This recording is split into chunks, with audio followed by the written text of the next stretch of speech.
picture through North Wales and northern England. To the south of that, plenty of sunshine, mid-20s, feeling very warm indeed. It's going to turn hotter here over the next few days. To the north, it stays mixed with further showers for Scotland. And that's really the theme into Sunday as well. The north and west of Scotland seeing cloudy spells and some showers. Not quite as heavy or as frequent as Saturday. Actually, a lot of fine and bright weather for Scotland on Sunday. Likewise for Northern Ireland, but the real heat is across England and Wales, where it turns increasingly hot into early next week. Temperatures reaching the low to mid-30s in places.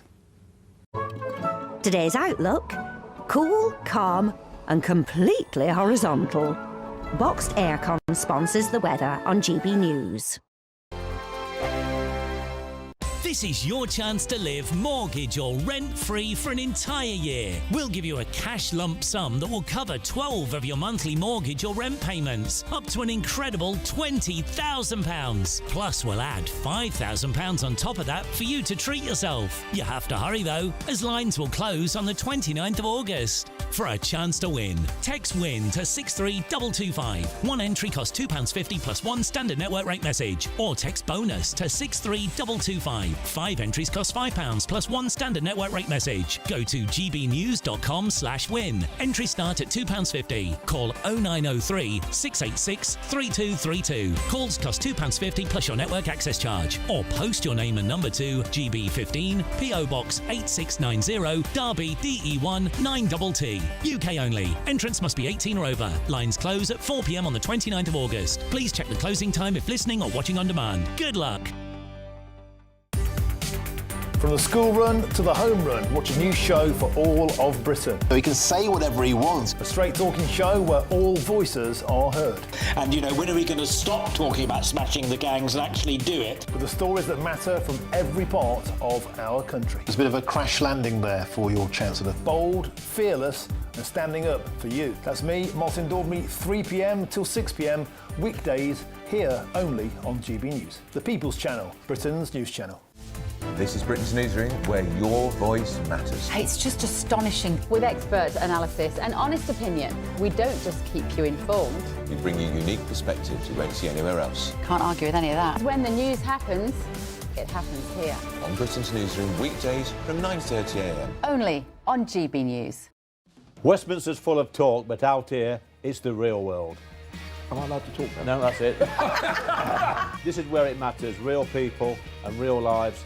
That's what politics is all about. The fact that Trump made a good start, no. Straight answers, no spin, and just a couple of pints. How many fingers have I got up? About 10. So join me for Lee Anderson's Real World every Friday at 7 p.m, only on GB News. The People's Channel, Britain's news channel.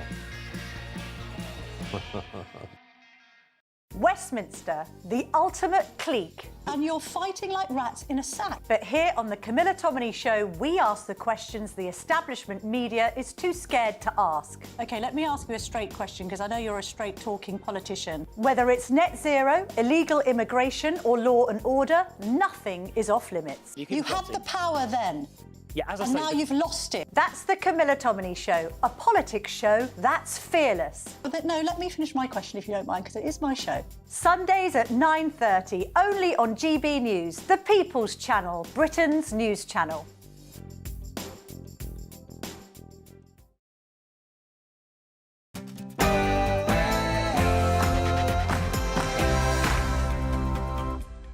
Welcome along to Patrick Christys Tonight, late edition. Breaking right now, the Daily Mail leads with news of an eco-mob that will join the Gaza protest. Militant eco-activists have teamed up with supporters of the now banned group Palestine Action.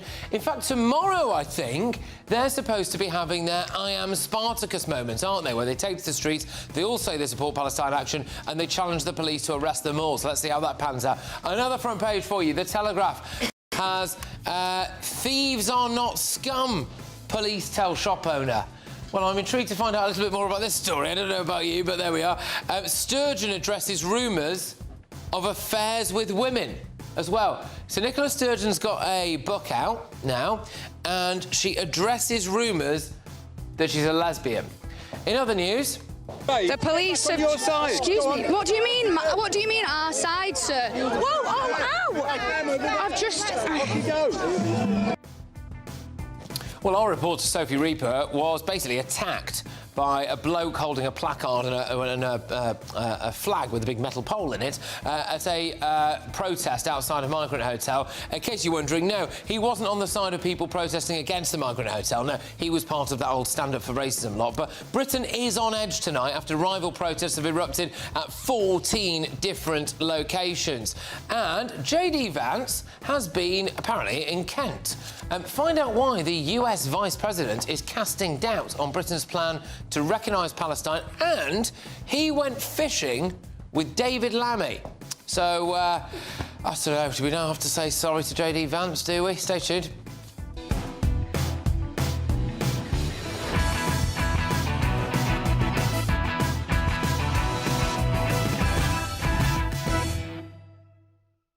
Joining us this evening, we have got former Conservative MP Jane Stevenson, we've got the Labour MP for Brent West, Barry Gardiner, and broadcasting royalty Christo Fufas. Yes, but first, let's get those headlines with Aaron.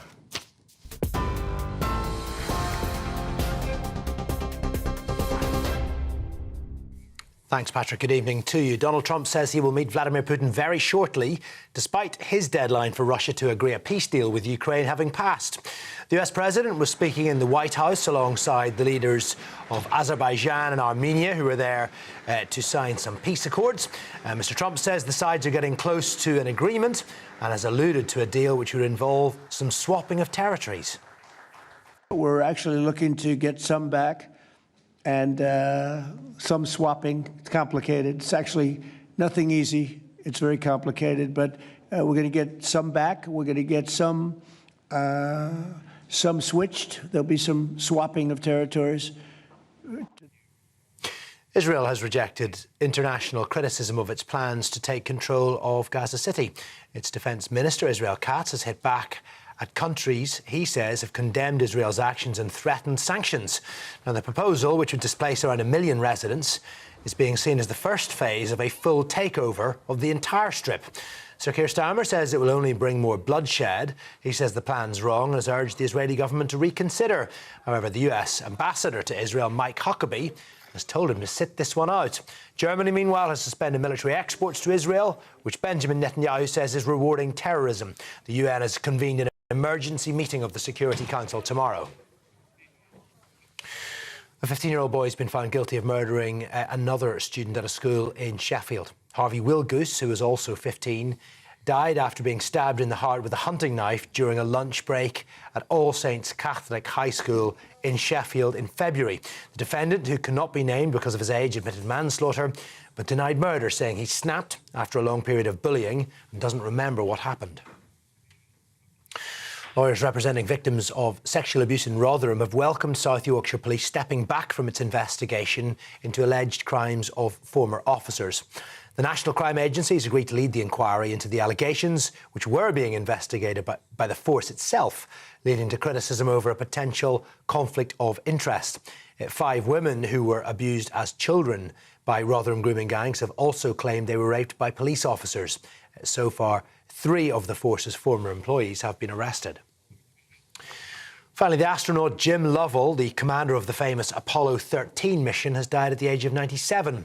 Lovell guided the failed space flight back to Earth after an attempt to land on the moon was aborted following an oxygen tank explosion. The voyage was made famous in the 1995 movie starring Tom Hanks as Jim Lovell, which included the famous "Houston, we have a problem" line. Now, that was attributed to Lovell, but it was actually first said by crew member Jack Swigert.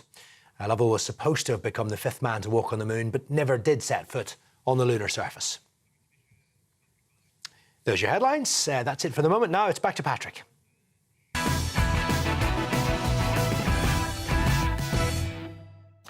Welcome to Late Edition. The Telegraph has got a rather sensational front page, and no, I'm not talking about their lead story, which is thieves are not scum, police tell shop owner. We have a statement here from Nicola Sturgeon. Remember her, the former First Minister of Scotland? I'll read the front line of it to you. Nicola Sturgeon has said that she has never considered her sexuality to be binary as she addressed which he needs to sell, pay off the caravan. No, you can't say that. You can't say that. But interesting revelation here. So Nicola Sturgeon is non-binary. Well, there we go. We'll go into more detail on that shortly. The Eye Weekend. JD Vance sends warning to UK, telling Starmer not to recognise a Palestinian state. He's been fishing with David Lammy. I mean, grief. I feel so sorry for JD Vance. He's had to spend time with David Lammy and go fishing with him. I mean, grief. The Daily Mail, eco-mob to join Gaza protest. Now, you want to keep your eyes and ears firmly peeled to GB News on Saturday because we're going to get a load of these Gaza protests. It's supposed to be D-Day for Palestine action. They are going to have that I am Spartacus moment where apparently, you know, hundreds of people are going to march on the streets. They're all going to say, I support Palestine action, and they're going to challenge the police to arrest them all and see if they will. So watch this space. But now they're going to be joined by Just Stop Oil. The only thing I would say about this is that it's not the most sensational front page in history because anyone who's ever been to any of these protests knows that, like, Just Stop Oil and the Eco lot are there all the time anyway, so whatever. Let's go to the Daily Express. The Daily Express go, plea in our son's memory. All kids must be safe in school, they say. This is Harvey Wilgoose's family. He was sadly, very sadly, obviously stabbed to death, and they are urging for knife arches. He was stabbed to death in his lunch break at school. They want more done in schools, which is understandable, I think. The Times, tough checks on EU trips. Let's find out what this is. British travellers must prove they have return tickets, funds and insurance under a new system. Apparently, Britons travelling to Europe will have to prove that they have medical insurance and a return ticket. It's interesting because this just seems to fly in the face slightly of the old e-gate stuff that we were promised, doesn't it? But anyway, we've got The Independent for you as well. They have gone for step away from the path of destruction. As the world reacts with horror to Israel's plan to occupy Gaza City, Starmer urges Netanyahu to take a step back. And The Sun, scam by me. Ticketless Oasis fans in security scandal, sneaked in for cash by disabled door. Wembley bosses are ready to call in the police after hundreds of ticketless Oasis fans are said to have used a security scam to get into one of the band's gigs. Good. Who cares? Brilliant stuff. Fantastic. People have been doing this since the dawn of time. Some of the most iconic stories about tremendous sporting events. You know, when Manchester United won the treble at the Nou Camp, in '99, there were stories there about people who drove across Europe, sold their car, did everything they possibly could, climbed over everything, just to try to get into the stadium. This is what it's about, isn't it? Iconic moment. Who cares? Unless I've not read the full story and someone's been killed, then I think, so what? Right, let's get thoughts to my panel. We've got former Tory MP Jane Stevenson, Labour MP for Brent West Barry Gardner, journalist and broadcaster Christo Fufas. Let's start with... I'm going to do it because I think it's interesting. Nicola Sturgeon on The Telegraph. So, go on, Christo. I'll go with you on this. Nicola Sturgeon has said that she has never considered her sexuality to be binary. Oh, she was married, I think it is, married, to a bloke. She's been married to a bloke for... Yeah, but she's saying that she seems to be bisexual. I mean, that's what she is implying here. She's apparently denied social media speculation that she was having, and I quote, a torrid lesbian affair. Why would it have been torrid? Not just a lesbian affair, but with a former French ambassador to the UK. I mean, that's a Jackie Collins book, Waiting. Well, it is. In Waiting, isn't Christo, do you remember George Brown in the 1960s? Our Foreign Secretary. Well, I wouldn't remember him, no, because I would be far too young. Far too young. Well, George Brown was once holding an event in the Locarno rooms in the Foreign Office, and he was blotted out of his mind, and he spotted this vision of loveliness in this red robe at the other end of the room, and he swaggered over to her and said, "Would you like to dance?" To which he received the reply, "Sir, I am not madam. I am the Archbishop Cardinal of Recife, and I do not dance." Brilliant. Brilliant. Well, there you go. Lovely stuff. I don't think this article is implying that kind of mistake on behalf of Nicola Sturgeon. And I love think that. she is perfectly within her right. She also says she thinks her love life should be a private matter, which, unless you're having an affair and or selling a book, or selling a book. I guess so. There is one thing she says as well, which I think, I mean, I hate to bring the mood down as well, but I think this is really awful, that she had a miscarriage when she was 40, but she wonders whether it was punishment because she was always conflicted about motherhood. I think that's just such an awful thing to think to yourself. What a horrible thing to... You know, whether you love or loathe her, what a horrible, horrible way of thinking that she must have after the only that, thing the I will, guilt. the only thing I will say, sorry, just separate from the miscarriage stuff, returning to her sexuality, is that Nicola Sturgeon was responsible for pushing, I would argue, an incredibly radical gender agenda in Scotland. And it makes more sense when you realise that the reality was, she says, long-term relationships with men have accounted for more than 30 years of my life, but I've never considered my sexuality, my own included, to be binary. So I disagree. Well, I disagree. No, because you should have been honest about that. Be honest about it. No, but if she was living a lie, which she may well have been doing, and then forcing through this thing about that, then I'm sorry, I think she was too conflicted to be making those decisions. See, I think this makes it more confusing, because when you consider the number of women in the lesbian community who actually believe that gender ideology is encroaching on their right to be a lesbian, I actually think it's more surprising that she was so gun-ho for this sort of gender non-conformity. If she voted against gay marriage or against gay rights and then came out as being bisexual, that's a different thing. You've got sorry to interrupt, you've got someone who is a lesbian or says that she may be bisexual, who is then advocating for women, for men rather, or biological men who identify as women being in women's prisons, and I think that would put her really at odds. Yes, it is. I don't know. I think she was pushing probably the most radical gender agenda of I think almost any modern powerful politician anyway. I think she could have done people a courtesy of explaining her own, at that particular moment in time, her own beliefs on it. I know people say you got private life, but, you know, she got into a real mess about putting blokes in women's prisons. She was really pushing... She was massively pushing the Trump stuff. Self-ID. I don't know if the self-ID thing. And the self-ID. Stepped in. And if she'd have stepped forward and said, "Look, OK, my experience of this is that I don't believe that gender. I believe that maybe gender is a social construct." Fine, but she didn't do that. And I don't know, Barry. You'd probably disagree with me on this. I don't know. No, look. Call me cynical, but I think the reason that there's all this business about binary and her sexuality, and did she have an affair, or was it a Russian bots that trolled her, pretending she had an affair with the foreign minister from France? This is not news, and it wouldn't be in the newspaper were it not for the fact that she's selling a book. Yes. Quite honestly, I think even though it's not the main story on the Daily Telegraph's front page, I would have relegated it to a much lower down position in the newspaper. The one that I would pick issue with on the front page is what they've said about Anne, the Princess Royal, for whom I have great respect. And it says, Anne at 75, the best queen we'll never have. I'm terribly sorry.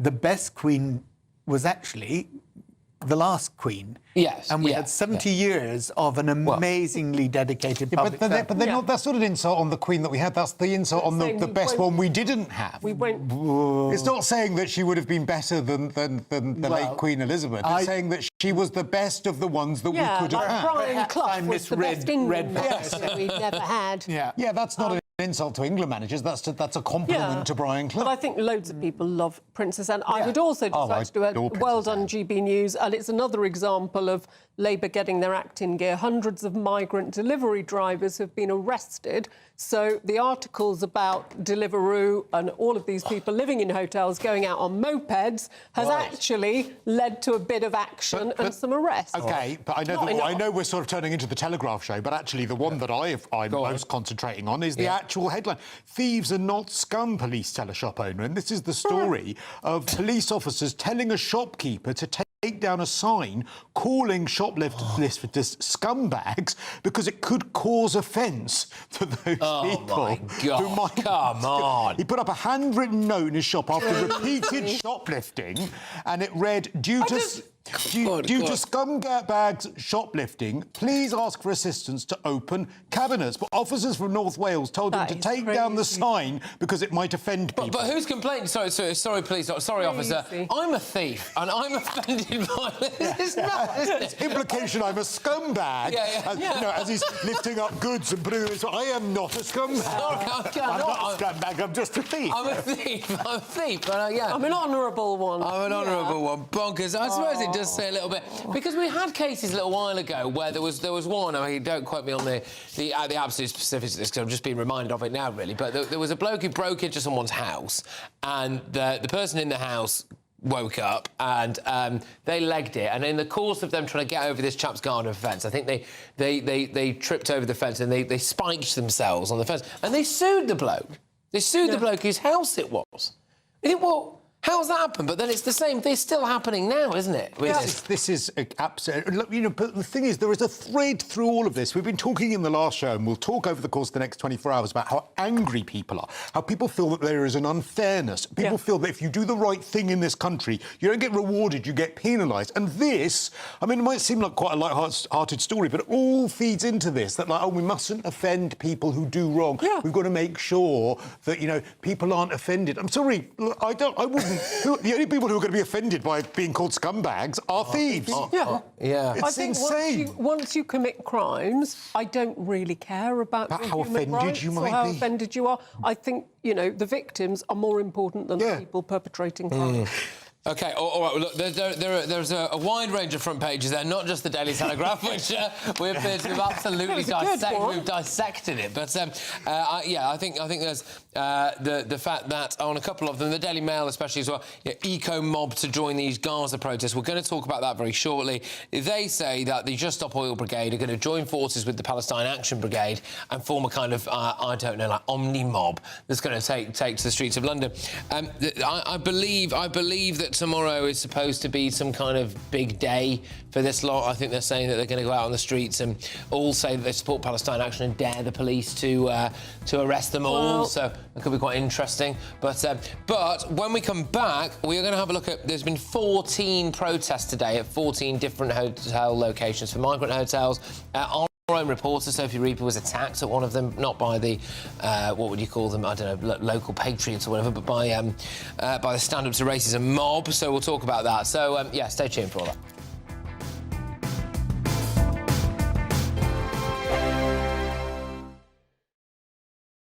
Westminster's full of talk, but out here, it's the real world. Am I allowed to talk then? No, that's it. This is where it matters, real people and real lives. That's what politics is all about. In fact, has Trump made a good start? No. Straight answers, no spin, and just a couple of pints. How many fingers have I ever got up? About 10. So join me for Lee Anderson's Real World every Friday at 7 p.m, only on GB News. The People's Channel, Britain's news channel.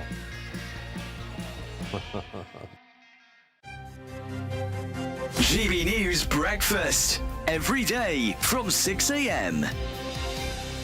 It's a really nice idea to get the public involved, and it's our notes, isn't it? So why shouldn't the public have to say on who's on notes? And it's not just people, it's also places and anything particularly British. I mean, I'd like to see Big Ben on some notes, which is a very distinctive element of this country. Big Ben, everybody recognises Big Ben across the world.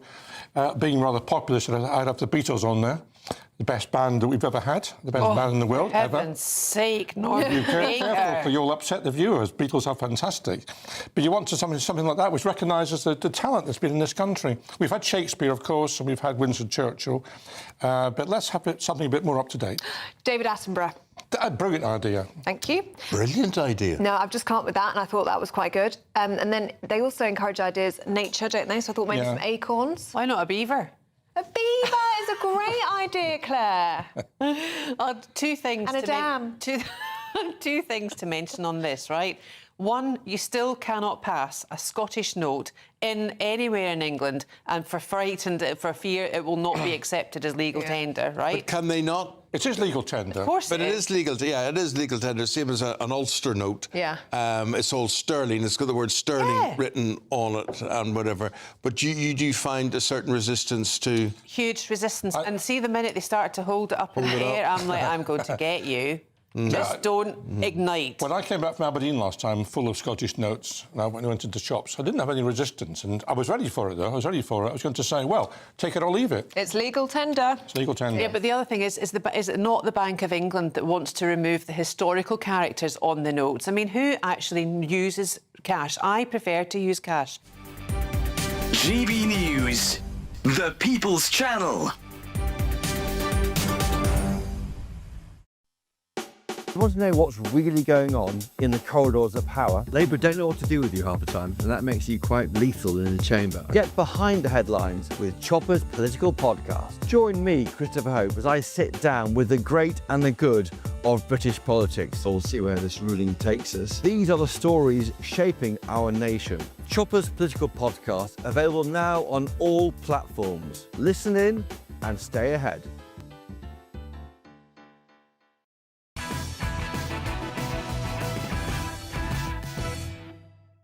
Welcome back to Late Edition. Now, a story that I think a lot of people are going to be talking about tomorrow, or if you're watching us in the morning, later today, is the fact that Britain has experienced 14 separate protests at 14 separate locations. There was Canary Wharf. This is at migrant hotels, obviously. Canary Wharf, anti-illegal migrant demonstrators faced off with pro-refugee activists, separated by a couple of lines of police. Similar standoffs took place in Cheshire, Norfolk, Leeds, Epping, Portsmouth, as officers worked to prevent the clashes.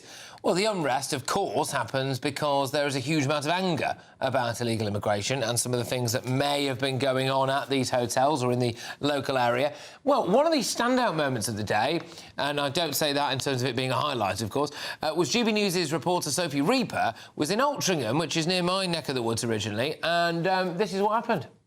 I'm just being harangued here. Oh dear, it's become... I'm just going to get on the other side of the police line, Michelle. The police have... Your side. Excuse me. What do you mean? What do you mean our side, sir? Whoa, ow! I've just... Michelle, I've just been hit by a placard on the head by one of these counter-protesters. We are just trying to give them the opportunity... Excuse me, ma'am. We are, of course, just trying to give them the opportunity to have their side. Can I just say, I'm sorry, but I do think the police were a little bit pathetic there. But anyway, Sophie Reaper wasn't actually a placard, as it turned out. Obviously, she couldn't see because it was behind her, but it was a flagpole jabbed right into the back of her head. As you would imagine, the guy who did that is really thick because we have all decided to try to find out who that is, and we know who it is. So, yeah, good luck, mate. But anyway, the other thing as well that happened was Charlie Peters was called a Nazi. Those are Nazis, dude. The people organising their protests are Nazis. Some of the people involved in organising those protests are Nazis. Who over there is a Nazi? Homeland, you know there are parties involved. I can't speak to you if your friend puts in... Refugees are... So nobody wants to speak to us here, unfortunately. We'll move around. This man thinks everyone's a Nazi, which is a shame. I'm allowed... I'm free. You can't assault me. You can't assault me. I'm allowed to move through. Don't assault me. Oh, my gosh. I mean, it's like you're a toddler, isn't it? You know, you're just screaming to someone. I believe... yeah, OK, fine. We can go now to the former editor of the Sunday Express, David Wooding. David, thank you very much. OK, so we've seen several different... several different protests today, about roughly 14 locations. It has seemed to me, anyway, like things have been peaceful. It's been the Stand Up to Racism Brigade that have, kind of kicked off a little bit and at times even attacked journalists. Well, you do get an element in these demos where, on both sides sometimes, who want to create trouble. They only go there for the trouble. And I do tend to think when there's a legitimate demo taking place, why on earth would anybody else go and demonstrate against it? Just let them have their demo. You have your demo on a different day. I feel sorry for the police having to tread on eggshells here with two lots of warring factions, because often some people who go to these demos are hell-bent on causing trouble, as we saw from some of your clips there. Why on earth they'd want to get nasty with a journalist? I mean, if I was if I was doing their PR, I'd say, oh, take the journalist for a drink. Be on their side because they'll give you some good coverage. Say what nice people you are. I mean, for goodness sake, it's quite straightforward, isn't it? I mean, David, we've seen clips, for example, in Epping, where there's a load of women who are the mothers and grandmothers and some of their daughters who are there. They all dress up in pink, and they decided just to kind of, demonstrate. In fact, here you go. I mean, this is obviously some blokes there as well, but there are specific sections that are women in pink. Yeah, and they're all got the kind of, you know, the flag of this great nation there, and you're saying things like protect our kids and all of that stuff. Meanwhile, on the other side, you've got a load of really aggressive people who are calling everyone Nazis and scum and get off our streets and all of that. And you think, hang on a minute, how on earth has this nation been conned into thinking that the Stand Up to Racism Brigade are the good guys? Yeah, I mean, this has been going on for some time, actually, Patrick. People who have had legitimate concerns about immigration, and I'm not even just talking about illegal migration, but legal migration, the scale of it, have been branded as Nazis. And the idea is basically to close down the conversation. Much better way to deal with this will be to have proper debate about it. And of course, the government's trying to do that. Whether or not its heart is in it is another issue. But the government is trying to address these concerns in the way it is doing it. And people who go around shouting and screaming Nazi and trying to bellow down at people who have really legitimate concerns are just debasing the argument, really, and firing the bullets into their own feet. Well, David, thank you very much for your time this evening. David Wooding there, who is the former editor of the Sunday Express. I'd like to bring something to your attention that you may or may not have seen as well. It's a little poster here that I'll read out. So it says, abolish asylum system.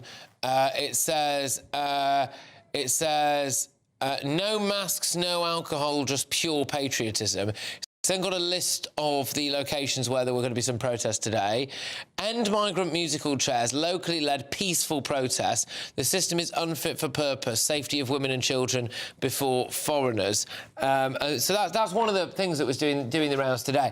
I mean, one thing I must say, and I don't want this to be famous last words, but one thing I've been very pleased with, Jane, is that so far these protests or these demonstrations by locals have actually been very peaceful. This latest round of... They have been, generally, but I think...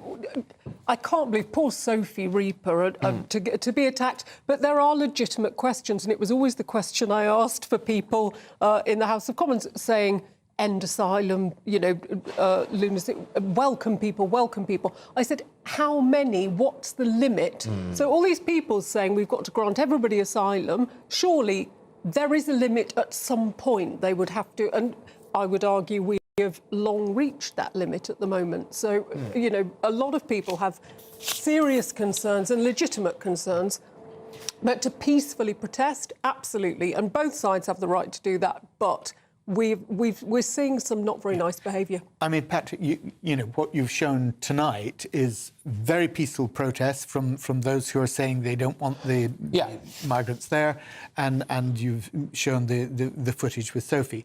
I mean, I remember a few weeks ago on your show, we were showing the footage of those protesters. No, the protesters who were wanting to burn the place down, and the police were having to stop them. So there's been violence on both sides, and I think Jen's right. Peaceful protest, absolutely fine. And actually, I think when it goes beyond that, you actually do damage to the cause that you're trying to present. You alienate the vast majority of the British public. I've seen the ads for coming to defend the migrants from the Stand Up to Racism people, and it is basically saying everybody with any concerns is racist. And far right. It is stand up to the far right. And I do think, I'm sorry to say, but I think that those people who are calling the protesters far right or Nazis, or calling, by the way, your reporters, Charlie and Sophie, have balls of steel. Because, you know, you wouldn't find me in a crowd like that at all. But they, you know, I'm afraid to say they've also been enabled by Keir Starmer calling everyone far right, or even David Lammy calling, you know, Donald Trump a Nazi. All of this, you know, when you are in a position of authority like a politician, I do think you need to temper your language a little bit more. And I think that our political, our politics, our political elite, however you want to call them, Lammy and all of them, they've enabled that kind of language. Christo, we've talked. Patrick's used the phrase "the far left" of the other lot tonight. I would simply say this: if people are calling people who are protesting peacefully the far right, Nazis, that enables those people then to think, oh, OK, well, if doing this means I'm far right, then I'm far right. It actually pushes them into the extreme. I agree. Because it becomes meaningless. Now we've been over-Nazied, right? Now everyone's been a Nazi. You've been a Nazi for this. You're far right for this. And so now people are... And I actually... Well, part of me thinks it's a good thing in a sense, depending on which way you look at it. People now are less bothered about... If you get called far right, we're like, well, I'm not, so I don't really mind. It's meaningless. Whereas before, it was like, you know, it really would shut someone up. It was a little bit like the transphobe stuff, you know, like, oh, you're a transphobe. And then people thought about it more, well, hang on a minute, if I don't want, like, a bloke with full tackle and a girlfriend to be in my daughter's changing room, that made me a transphobe. Well, then maybe I am a transphobe and I don't really care about that. Like, I just feel like these terms have been lobbed around. By the way, these very people were called racist for years, who probably had less extreme concerns about immigration. Yes. The way in which the narratives in which debate has been taking place in this country for the last 20 or 30 years has led us to this point, and it's not getting better. But we have to try, and every programme, every broadcaster has an obligation to try and maximise the middle ground, the area for agreement, and not polarise people to the edges. Okay. And I think that's really... But we're going to see tomorrow this eco-mob joining. We've got 3,000 riot police being deployed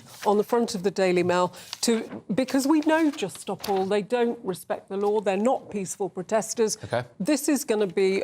sadly, I'm dreading what's going to happen tomorrow. Well, let's talk a bit when we come back. Anyway, a bit more about this. There's the Daily Mail front page. Eco mob to join Gaza protests.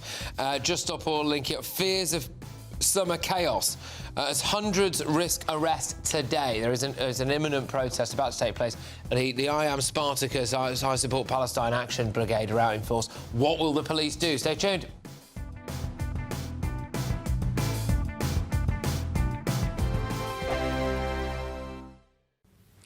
Hi there, welcome to the latest update from the Met Office for GB News. The next 24 hours will be very mixed across the UK, clear with light winds in the south, whilst rain pushes into the far northwest, spreading southeastwards throughout much of Saturday. It's all tied in with this weather front, which is moving towards the northwest of Scotland during the evening, an area of low pressure bringing a strong breeze to the north and northwest of Scotland, as well as the heavy and persistent rain. Whilst it turns unsettled across parts of western and northern Scotland, as well as Northern Ireland overnight, it stays clear for southern Scotland, as well as much of England and Wales. Lighter winds towards the south, and with those light winds, it'll be a cool night with temperatures in some sheltered spots into the single figures. But a beautiful start to the weekend for England and Wales. For southeast Scotland as well, we'll see some early morning sunshine. Some sunshine reappearing at this stage for the northwest of Scotland, albeit with blustery showers moving in behind the main band of persistent rain. But if you're in Glasgow, Perth, Edinburgh, it is a wet start to the weekend, so heavy rain and prolonged rain at that for the first couple of hours of the day. That's then clearing Northern Ireland. It's pushing into parts of northwest England, and it tends to trundle its way southwards, albeit slowly, before setting up shop across North Wales, northern England during the morning, and it basically stops there, with outbreaks of rain becoming more limited to drizzle over hills. It's a damp picture through North Wales and northern England. To the south of that, plenty of sunshine, mid-20s, feeling very warm indeed. It's going to turn hotter here over the next few days. To the north, it stays mixed with further showers for Scotland. And that's really the theme into Sunday as well. The north and west of Scotland seeing cloudy spells and some showers. Not quite as heavy or as frequent as Saturday. Actually, a lot of fine and bright weather for Scotland on Sunday. Likewise for Northern Ireland, but the real heat is across England and Wales, where it turns increasingly hot into early next week. Temperatures reaching the low to mid-30s in places. Westminster, the ultimate clique. And you're fighting like rats in a sack. But here on the Camilla Tominey Show, we ask the questions the establishment media is too scared to ask. OK, let me ask you a straight question, because I know you're a straight-talking politician. Whether it's net zero, illegal immigration or law and order, nothing is off limits. You had the power then. Yeah, as I and say, now you've lost it. That's the Camilla Tominey Show, a politics show that's fearless. But no, let me finish my question if you don't mind, because it is my show. Sundays at 9:30, only on GB News, the People's Channel, Britain's news channel.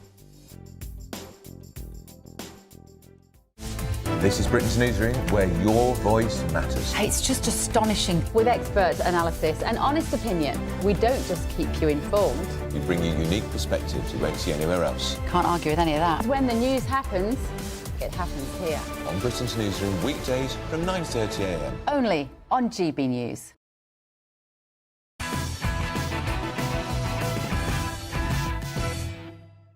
Welcome back to Late Edition, and we're going to start with the front of the Daily Mail, if we can bring that up. So we've got Eco Mob to join Gaza protest. So I'll give you some more detail on this. Tomorrow is set to be a big day for protests, specifically with the Palestine thing. And militant eco-activists have joined forces with supporters from the banned group Palestine Action, raising fears that Britain could face months of protest chaos. Eco-warriors from Just Stop Oil, Extinction Rebellion, Insulate Britain plan to back Palestine Action supporters during a fraught weekend of demonstrations. The concern here is that they're all going to take to the streets, they're all going to hold up signs and say things like, I support Palestine Action, which of course is now a banned terrorist group, and the police will be overwhelmed and unable to arrest them all. Jane, what should we do about this? Well, I mean, it looks like 3,000 riot police are being deployed to attempt to deal with it, but it is really dangerous, and I'm interested how the Prime Minister will react, because his argument was to contain the sort of mob violence after the Southport attacks. He said, you've got to get people in court, really harsh sentences straight away, got to deter this sort of behaviour.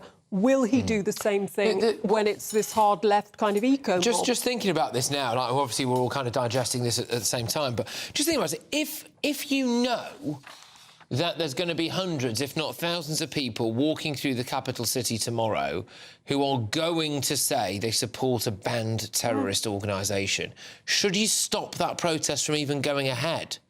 I don't think they obey the rules, though. Just Stop Oil are not known for, you know, going along with what the police... My thoughts are just with the police officers. I wish them every success in dealing with it, and I hope they're safe tomorrow, because it's going to be a hard day. They won't, because we saw, remember, during some of the other Palestine protests, didn't we see people with sort of ISIS flags and those sorts of things? There were a couple of people were sort of getting away with that.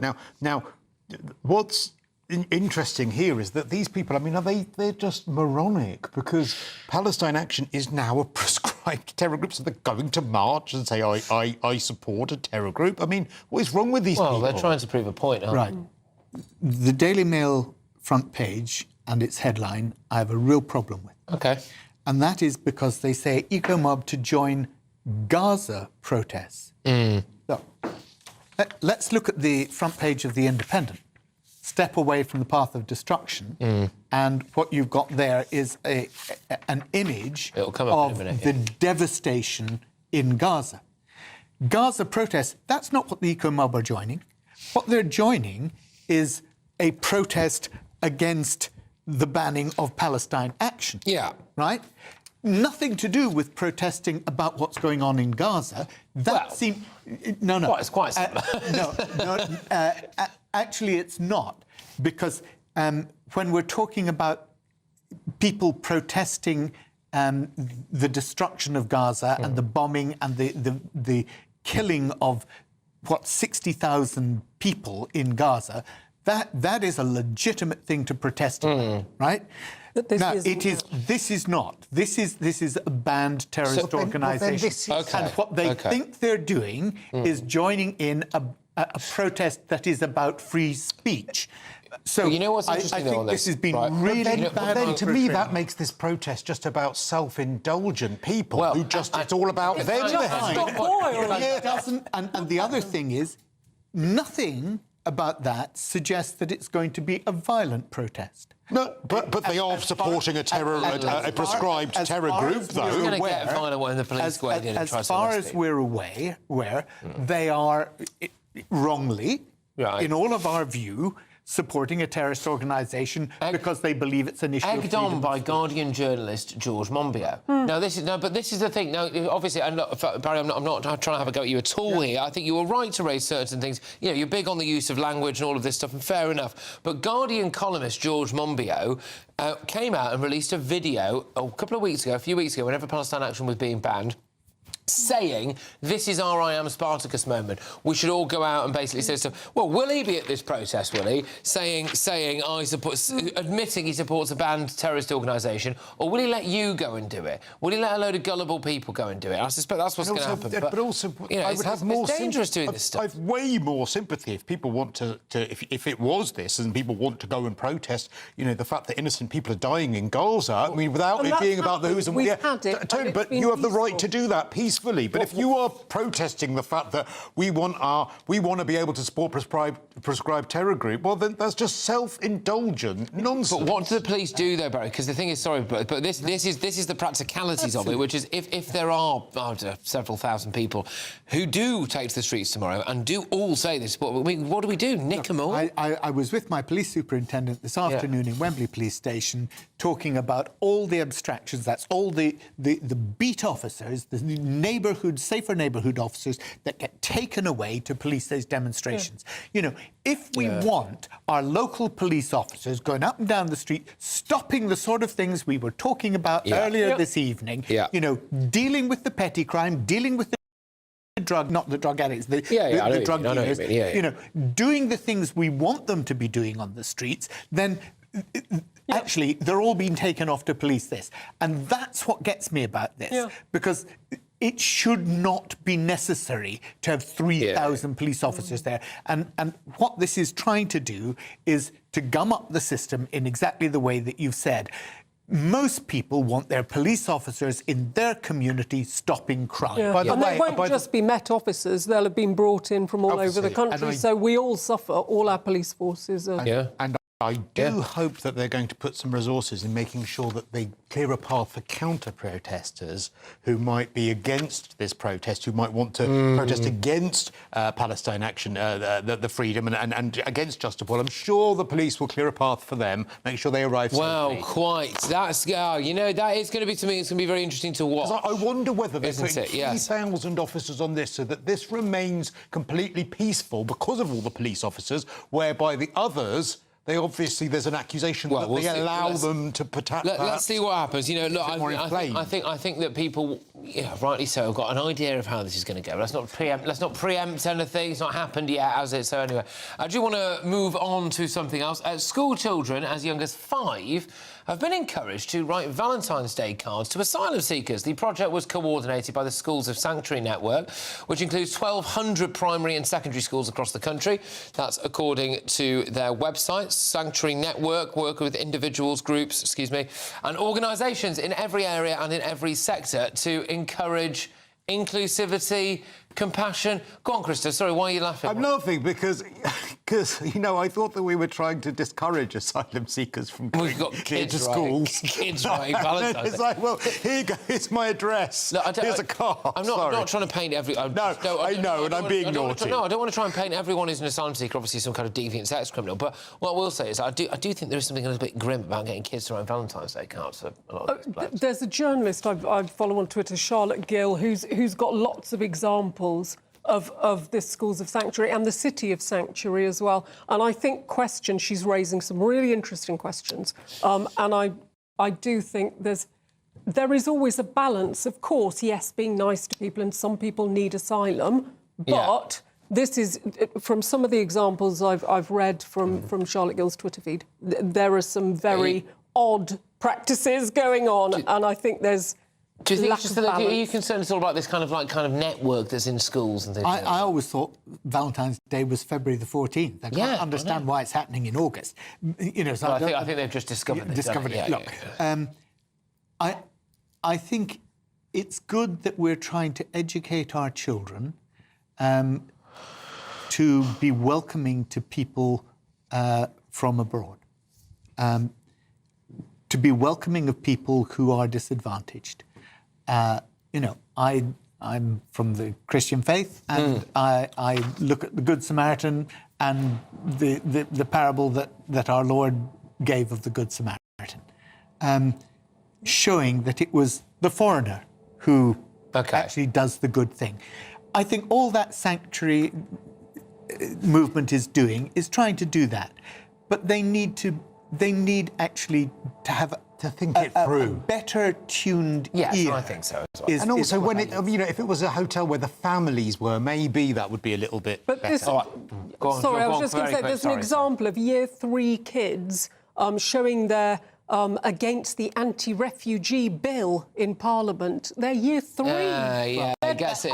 That's not a Year 3 child. That is a teacher. Exactly. Exactly. Yeah, 100%. But this 100%. is, you know, it's not healthy. All right, sorry, guys. I've got to, understandably so, read out a right reply for the Sanctuary Network now. They say, we are confident that teachers adopt rigorous safeguarding approaches when undertaking any activity in school in line with their responsibilities to ensure that every child is safe. This activity just reflects a thoughtful, unkind act of welcome to people who have fled to the UK and are waiting for their claims of asylum to be reviewed. Well, there we go. Right, loads more coming your way in the final section. JD Vance has met with David Lammy, and we've got some news about that and what's been spoken about, so stay tuned.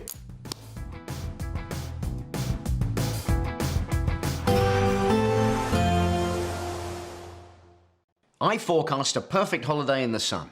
Weather looking good then? For sure, and no worries about our travel insurance. All Clear Travel Insurance sponsors GBNews Travel Destinations Forecast. Looking ahead to tomorrow, and the weather across southern Europe is looking pretty dry for most places, albeit a bit of rain is pushing across Madeira. Meanwhile, for Spain, Portugal and even France, the heat is continuing to build, so temperatures for some could be getting into the high 30s, maybe even low 40s through the weekend. Meanwhile, across parts of Italy, Greece, even into Turkey, lots of dry and hot weather here, and that's how the outlook is looking as well, staying largely sunny. All Clear Travel Insurance sponsors GBNews Travel Destinations Forecast. This is Britain's Newsroom, where your voice matters. It's just astonishing. With expert analysis and honest opinion, we don't just keep you informed. We bring you unique perspectives you won't see anywhere else. Can't argue with any of that. When the news happens, it happens here. On Britain's Newsroom, weekdays from 9:30 a.m. Only on GB News. Westminster's full of talk, but out here, it's the real world. Am I allowed to talk now? No, that's it. This is where it matters, real people and real lives. That's what politics is all about. The fact is Trump made a good start. No. Straight answers, no spin, and just a couple of pints. How many fingers have I got up? About 10. So join me for Lee Anderson's Real World every Friday at 7 p.m. only on GB News. The People's Channel, Britain's news channel.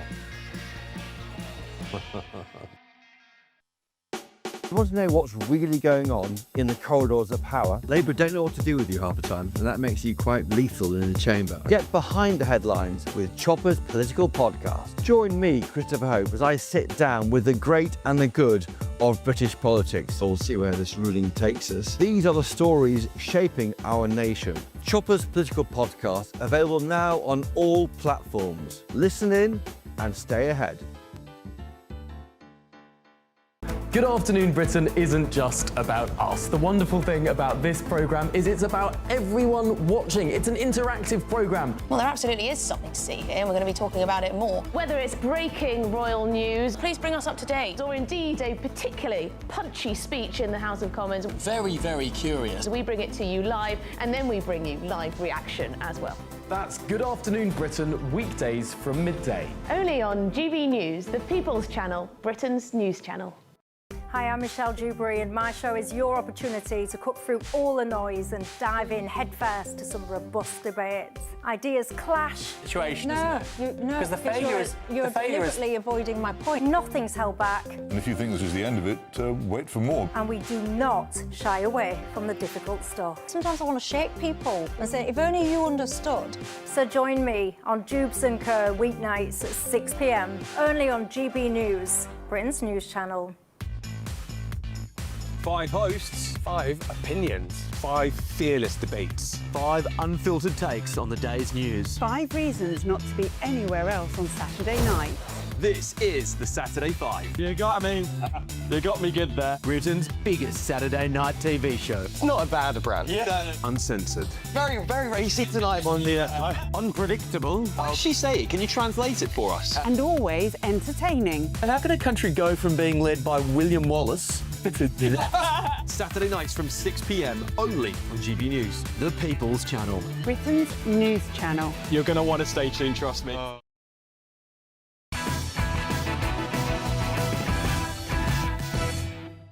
Welcome back to Late Edition. US Vice President J.D. Vance has pushed back on Prime Minister Keir Starmer's pledge to recognise Palestine as a state, questioning how it could work given the lack of a functional government there, speaking alongside Foreign Secretary David Lammy in Kent. J.D. Vance confirmed that Washington won't follow the UK's lead, noting that disagreements over Gaza but shared goals, though, to end the war. The visit, which was part of Vance's family holiday, included carp fishing, where he joked all his kids caught fish, but Lammy didn't. Yeah. Well, there you go.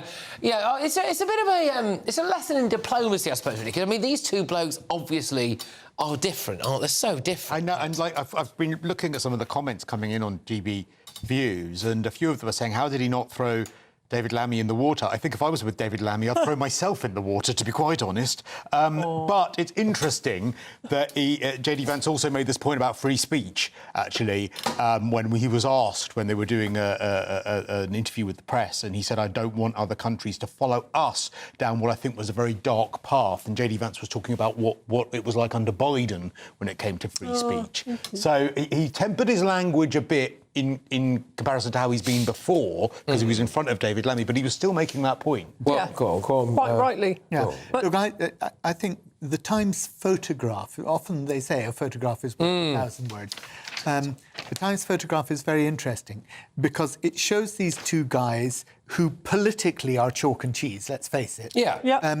Getting on, seeking to get on, trying to get some common ground, and I think that is a really important lesson. It is a nice photograph. It's a great photograph. They look as if they're having fun. And, you know, sometimes if we can just reach out to people on the other side, listen to what they're saying, and that goes for both of them. Barry, I'm trying. But that has involved J.D. Vance and the Trump administration ignoring the fact that David Lammy in the past has called Trump a neo-Nazi sympathising, woman-hating. I was going to say, David Lammy has always been as moderate in his language. No. I mean, the person who looks good with that is Vance and Trump. I have to mention this, above the lovely picture of David Lammy is British travellers face new checks. We're going to have our fingerprints taken. We have got bugger all for our 12 years of fish. Oh, there we go. This is... I love that. You did Brexit. I very much did. What brought it about? Did Lammy give us any fish? Some 12 years of fish. We used to be able to deport people back to France. Everyone, we've got to go. Look, thank you very, very much. We haven't got time for the newspaper roundup, but it's just as well that in a few minutes' time, if you're watching us in the morning on the replay, you're going to be tuning in to The Breakfast Show, who'll do all the newspapers for you. But there's a good set of them. There's a lot of variety. And make sure you watch this space, because tomorrow we're expecting huge Palestine action protests, etc. So and I'm on the Saturday 5 as well. And Chris is on Saturday 5. Thank you to my wonderful panel. Thank you. Bye-bye, everybody. Expect warm spells with the odd rude interruption. Box Boilers sponsors the weather on GB News.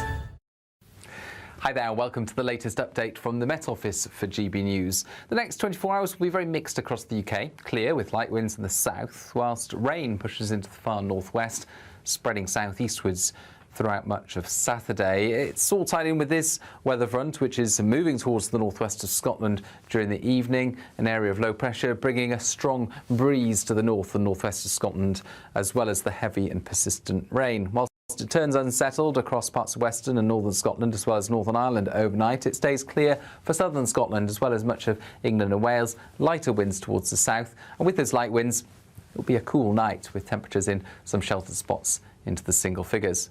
But a beautiful start to the weekend for England and Wales. For southeast Scotland as well, we'll see some early morning sunshine. Some sunshine reappearing at this stage for the northwest of Scotland, albeit with blustery showers moving in behind the main band of persistent rain. But if you're in Glasgow, Perth, Edinburgh, it is a wet start to the weekend, so heavy rain and prolonged rain at that for the first couple of hours of the day. That's then clearing Northern Ireland. It's pushing into parts of northwest England, and it tends to trundle its way southwards, albeit slowly, before setting up shop across North Wales, Northern England during the morning, and it basically stops there, with outbreaks of rain becoming more limited to drizzle over hills. It's a damp picture through North Wales and Northern England. To the south of that, plenty of sunshine, mid-20s, feeling very warm indeed. It's going to turn hotter here over the next few days. To the north, it stays mixed with further showers for Scotland. And that's really the theme into Sunday as well. The north and west of Scotland seeing cloudy spells and some showers. Not quite as heavy or as frequent as Saturday. Actually, a lot of fine and bright weather for Scotland on Sunday. Likewise for Northern Ireland, but the real heat is across England and Wales, where it turns increasingly hot into early next week. Temperatures reaching the low to mid-30s in places. Expect warm spells with the odd rude interruption. Boxed Boilers sponsors the weather on GB News. Let us take on some of your financial stresses and pay your mortgage or rent for the next 12 months. We want to give you a cash lump sum equivalent to 12 of your monthly mortgage or rent payments, up to an unbelievable £20,000. We'll also boost that by a further £5,000, so you really could have some fun in the coming year.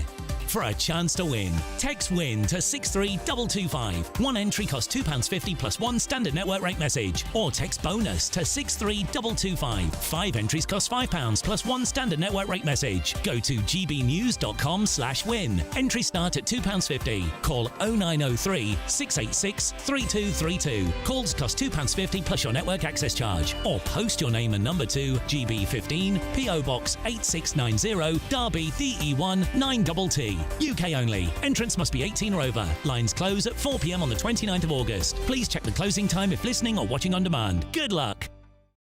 Westminster's full of talk, but out here, it's the real world.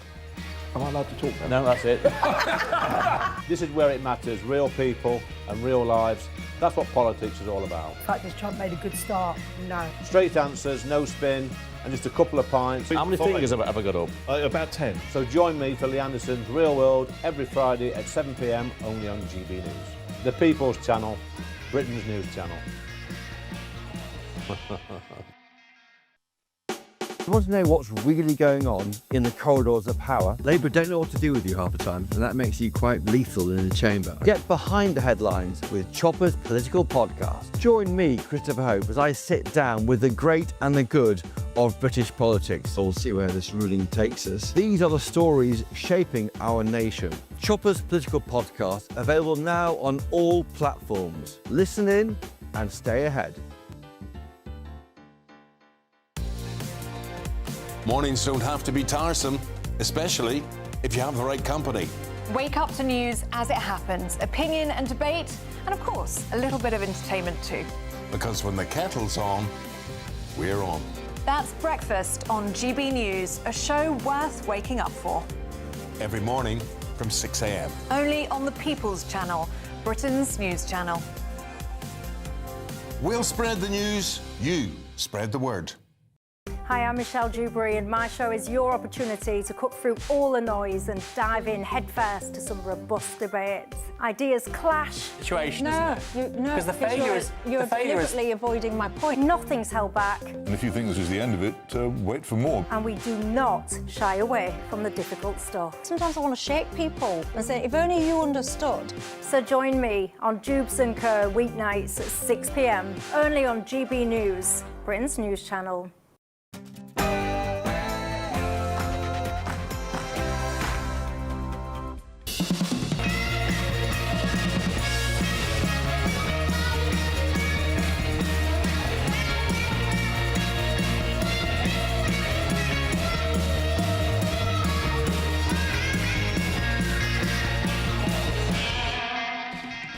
Welcome to Lee Anderson's Real World. Tonight on the show we've got political commentator and author Emma Wolfe. She's going head-to-head with former Labour Party advisor Matthew Torbitz. We've got country singer Alan Tyler and social media influencer Dinusha Ilan Paruma. But first, let's go to the news.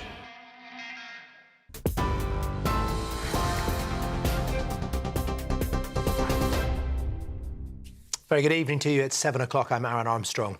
A schoolboy who stabbed another people to death on their lunch break has been found guilty of murder. Harvey Wilgoose was stabbed in the heart by another 15-year-old boy who'd brought a hunting knife to school. Sheffield Crown Court heard how other pupils fled in fear and panic after the fatal attack at All Saints Catholic High School in Sheffield on the 3rd of February. Well, the defendant, who can't be named because of his age, admitted manslaughter but denied murder, saying he snapped after a long period of bullying and does not remember the incident. Well, the jury found him guilty of murder by a majority of 11-1 after 14 hours of deliberation. Germany says it's suspending military exports to Israel in response to Benjamin Netanyahu's plan to take control of Gaza City. The proposal, which would displace around 1 million residents, is being seen as the first phase of a full takeover of the entire strip. Sir Keir Starmer says it will only bring more bloodshed, labelling it wrong and urging the Israeli government to reconsider. The plan has received widespread international condemnation, although it has not been opposed by the White House. During a meeting with the US Vice President at his residence in Kent, the Foreign Secretary David Lammy said the situation there is of great concern. What we all want to see is a ceasefire. What we all want to see are the hostages come out. And we are hugely concerned by the humanitarian suffering that we're seeing in Gaza particularly. So it is bringing that to an end that we want to see. I am concerned about what is developing in Gaza at this time and the recent decision by the cabinet, and hugely concerned, as I think a lot of Israeli people are, about the impact, particularly on the hostages. An investigation into allegations South Yorkshire police officers took part in historical sexual exploitation in Rotherham will now be carried out by the National Crime Agency. The allegations were being investigated by the force itself, leading to criticism over a potential conflict of interest. 5 women have come forward to say they were exploited by grooming gangs in the town when they were children, and they say they were also abused sexually by police officers. So far, 3 former officers who worked for the force have been arrested. The police watchdog, has said transferring the investigation may provide further reassurance to victim survivors. A 4-year-old boy has died after being hit by a bus outside a hospital in Kent. Police were called to the collision outside the Queen Elizabeth Queen Mother Hospital in Ramsgate just after 4 p.m. yesterday. The boy was hit by a white single-decker bus near the entrance to the A&E department. He was taken inside, where he was pronounced dead shortly after. Police are urging anyone with relevant information to come forward. Police are bracing themselves for potential disorder amid fresh anti-immigration protests and counter-protests across the country. Officers are attending demonstrations outside hotels housing asylum seekers in at least 12 towns and cities this evening, including this one in Aldershot. Restrictions are in place at a number of locations, including Norwich and Nuneaton. Police urging communities to carefully consider the information they read, share and trust from online sources, warning that the spread of disinformation and misinformation can significantly contribute to community tension. And a yellow heat health alert has been issued across much of England for the start of next week. The warning issued by the UK Health Security Agency covers London, Yorkshire and the Humber, East Midlands, East of England, South East and South West.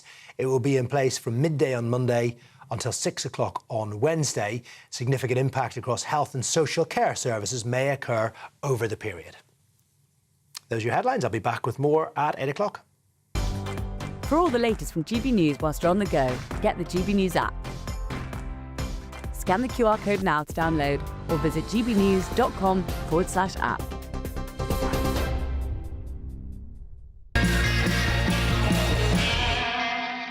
Welcome to Lee Anderson's Real World. I'm Lee Anderson, the Reform UK Member of Parliament for Ashfield, and on tonight's show, he's back, the nicest left in the corner. It's too nice to be a lefty, but it's Matthew Torbett. Thanks, Matthew, for coming back on. And the very beautiful Emma Wolfe, broadcaster and political commentator and author and all sorts of things, aren't you? All sorts. All sorts of things. And a prolific winner of the Yes or No quiz. But this week, we've seen the start, Matthew, of a new policy by the party that you love and cherish, the Labour Party. They've decided to implement this one-in, one-out policy of migrants coming over the channel. And the beauty of this scheme is, here's the killer, we actually pay for it. Is this scheme going to work? It's a good question. We'll have to wait and see. That's as simple as it is. I think the closest I could find to a similar scheme was one that the EU and Turkey made in 2016 from people that were fleeing Syria. And at that point, Turkey were allowing people to go into the EU. You had hundreds of thousands of people a week passing through. Nobody knew who they were. When the scheme came in as a one in, one out, it was expensive, but it cut the numbers to hundreds a month. However, the problems with that is they were hoping to scale it up. Come on, Matthew, a bit more enthusiasm. This is a pathetic attempt, really. No, I'm not here to defend this scheme. No, I'm trying to offer some context. And the problem with that scheme, the context you're giving, Matthew, you're saying if they were fleeing Syria, these people are fleeing France. France is not at war. No, I'm just talking about one in, one out schemes and how it is used to tackle numbers potentially. So it did. The problem they found, because it was too expensive, they didn't scale up in the way that we also apparently want to scale up. I have huge issues with it. The fact that, yes, we are paying for it, whether you're taking them either to France or here. Obviously, the idea that people, if they put a human rights claim in, is going to cause a backlog. I think the government, and I beg the government, needs to start looking at things like offshore processing to appeal to both sides of their base. Matthew, Emma's shaking her head here. I'm not surprised. She's frothing. She's almost, there's like froth coming out of the corner of her mouth. She's wanting to have a go back now. That was a pretty weak attempt by Matthew to defend this pot. He's a lovely bloke, but come on. All credit to Matthew. He's clinging on to his lefty fingernails by his fingernails. Look, can we start with the facts? We are on track for a record high number of migrants this year. 25,000, more than that. 25,000 this year that we know of. That is up 49% on the same time last year. So Labour are in trouble. That was one of their key pledges. This one in, one out is a complete and utter joke. In what way will it deter illegal migration? It's a safe and legal route. People apply online. They can apply if they've got their... Even the government seem to be in utter confusion. Did you see Lisa Nandy the other day saying, oh, but don't worry, they'll be able to have their asylum claims, their human rights claims heard in France? Everyone was like, is that true? Is that not true? Yeah. It's not going to deter illegal migration in any way. In fact, it'll have the unintended consequence. It'll have the other consequence, which is the people traffickers who are breaking the law, piling more people onto flimsy vessels and shipping them over here. This is a joke. And the other thing, which people don't know, and I'm glad you've mentioned, we are paying for it. Britain is picking up the tab. This is the joke.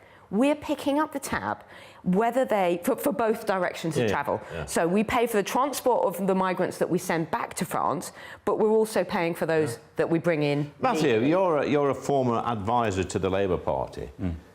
Please tell me, is there somebody who lies awake in number 10 each night, after probably a skinful of this, thinking up of silly ideas to roll out the following day? Because this, I mean, the feedback I'm getting in my constituency and in my inbox is people are just furious with this nonsense. It's another plan that's going to cost tens of millions, if not hundreds of millions of pounds, which won't work.